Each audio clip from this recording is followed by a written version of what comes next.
follow up on the budget deficit. Like you mentioned, it turned out to be quite an extensive one, and recently several government bond auctions didn't take place at conditions and levels acceptable to Minister of Finance. Please tell us, if the Minister of Finance won't be able to borrow from the market at an acceptable rate, where the money is going to come to cover the deficit, and what kind of possible option of covering that deficit will bring the bigger risks to inflation and the household savings. And is it possible the situation may unfold where the Bank of Russia will have to lower the rate, not because the inflation will demonstrate a stable decline, but because servicing the government debt will become too expensive? To what extent Russia currently is far from such a scenario?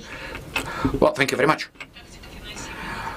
The deficit funding tactics in terms of the deficit is the Minister of Finance remit, but you should agree that what we've been able to see over the past several years, Minister of Finance demonstrates a very flexible approach to its borrowing policy, selecting the tactics in its borrowing very prudently.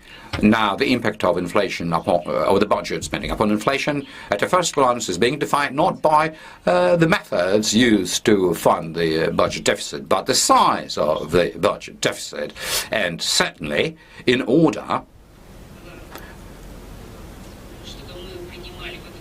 for us to take into account the budget from the point of view of its consolidation parameters, we ought to have, as soon as possible, an understanding of how the budget deficit is going to be reduced, because this process is disinflationary indeed. Now, with regard to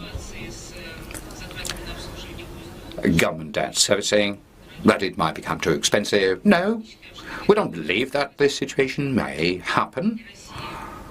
For Russia, there is no problem like that, because we've got a relatively low level of government debt, and that is one of the reasons as to why the government debt should be under control, and one should avoid seeing it grow, because a moderate debt burden is part of a responsible financial policy, be it for any borrower, a government, a business, or a household, because we see through the cases in other countries that where you see a high level of government debt, such countries are running the risk of facing limited flexibility in its macroeconomic policy. Mr. Zabotkin, please.